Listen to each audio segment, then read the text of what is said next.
2005 में आरएसएस के बौद्धिक प्रमुख अश्विनी कुमार जी की बहुत ही जघन्य तरीके से हत्या हुई थी। अश्विनी कुमार जी एक टीचर थे, कन्नूर जिले के आरएसएस के बौद्धिक प्रमुख थे। बस में जा रहे थे, जिहादियों ने जीप से पीछा किया, हथियार लहराए, बस के ऊपर उन्होंने बमबारी किया। घबरा के ड्राइवर ने बस को उस किनारे रोक दिया तो उन्होंने पूरे बस को घेर लिया। उसमें से 4 जिहादी अंदर गए और उसके बाद धारदार हथियारों से उनके टुकड़े टुकड़े किए। 2005 में। अब 2024 में फैसला क्या आया जानते हैं? कि जो 14 टोटल आरोपी थे उसमें से 13 बरी हो गए।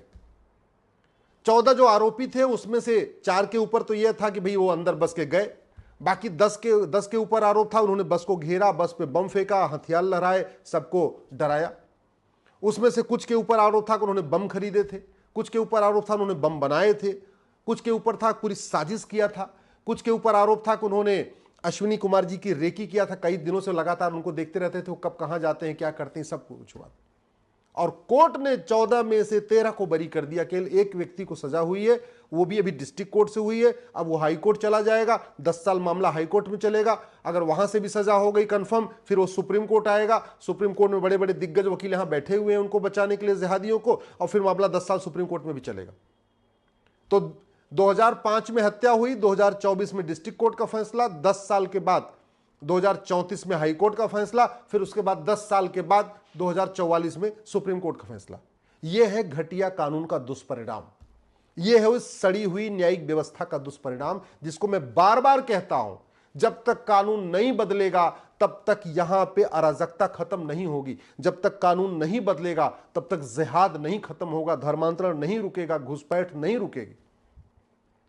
ये जो 2005 में अश्विनी कुमार जी की हत्या हुई थी ना, ये 6 महीने के अंदर सजा हो गई होती, मात्र 6 महीने के अंदर।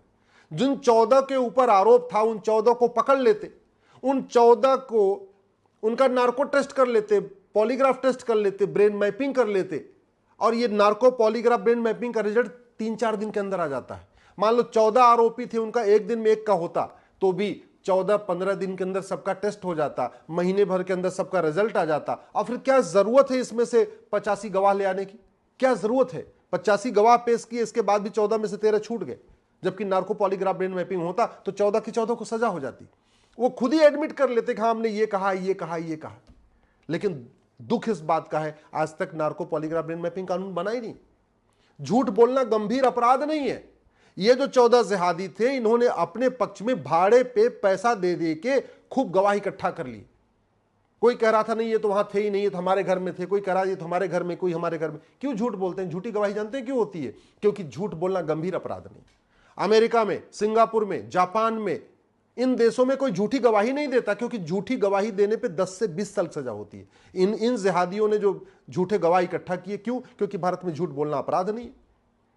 इन जिहादियों ने झूठे कागज तैयार करा लिए, क्यों? क्योंकि झूठे कागज तैयार करना गंभीर अपराध नहीं है। इन जिहादियों ने कोर्ट में खुलेआम कह दिया हमने तो कुछ किया ही नहीं है, क्यों? क्योंकि narco polygraph brain mapping test होता नहीं है, झूठ पकड़ने के लिए मैंडेटरी नहीं है, और दूसरा झूठ बोलना अपराध नहीं है। अगर झूठ बोलने का खौफ होता इन 14 में कि भैया झूठ बोलने पर हमारे देश में कानून होता 10 से 20 साल सजा का, जैसे सिंगापुर में है, अमेरिका में है, जापान में है, तो ये खुद ही एडमिट कर लेते हाँ जी हमने मारा। जिसने रेकी किया था वो कहता हमने रेकी किया है, लेकिन न तो टेस्ट है न खौफ है। आपको याद है अमेरिका में एक डेविड कोलमैन हेडली पकड़ा गया था, आतंकवादी जिसने रेकी किया था। जैसे उसको अमेरिका ने पकड़ा, उसने कह दिया कि हाँ हमने रेकी किया था, क्योंकि रेकी करने की सजा 10 साल है और झूठ बोलने की सजा 10 साल है। उसने एडमिट कर लिया उसने रेकी किया है तो उसको 10 साल सजा हुई। अगर वो कह देता कि मैंने रेकी नहीं किया है और पुलिस उसका narco polygraph brain mapping test करके कंफर्म कर देती उसने रेकी किया है, तो उसको 20 साल सजा होती। हमारे देश में 50% मुकदमे जो कोर्टों में चल रहे, अदालतों में चल रहे, district court, high court, supreme court में, वो इसलिए क्योंकि घटिया कानून है हमारे देश में।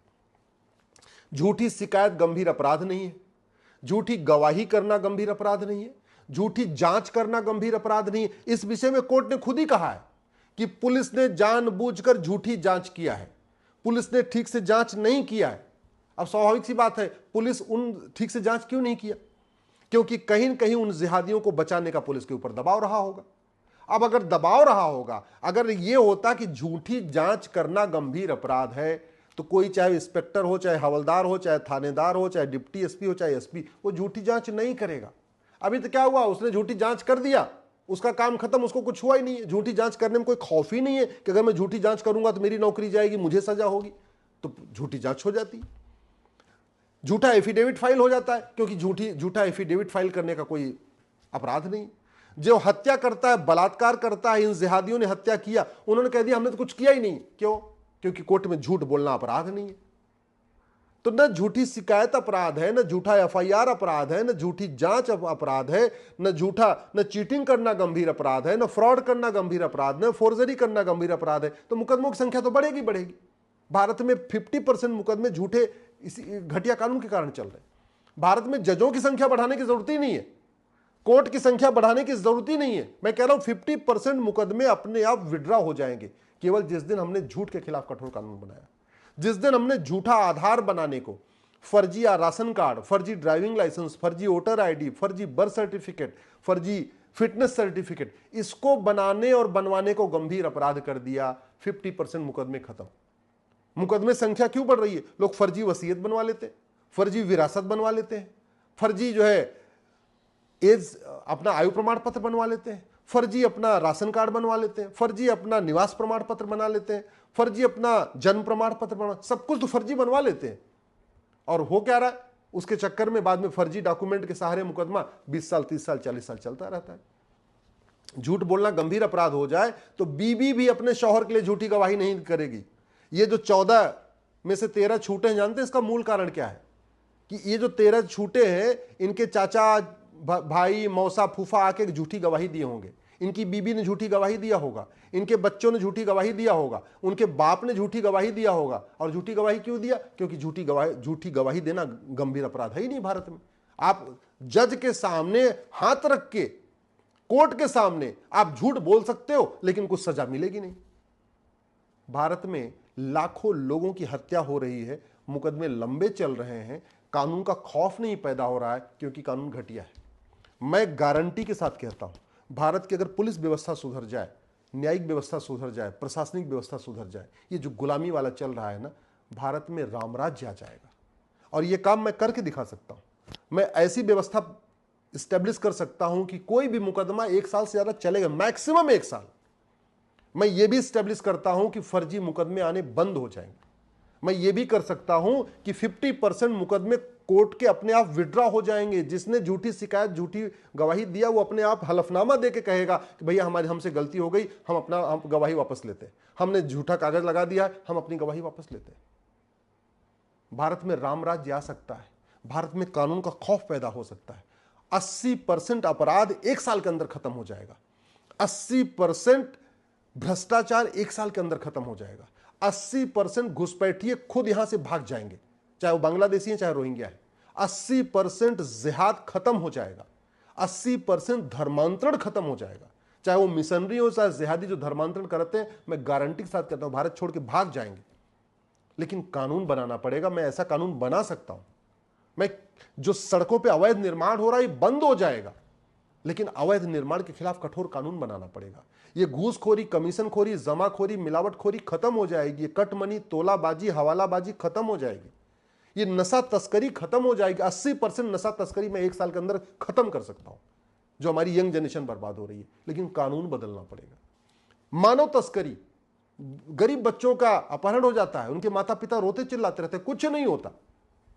मैं कह रहा हूं ये खत्म हो जाएगा। मानव ह्यूमन ट्रैफिकिंग खत्म हो जाएगी। ये लब जिहाद, लैंड जिहाद, मजार जिहाद, दरगाह जिहाद खत्म हो जाएगा।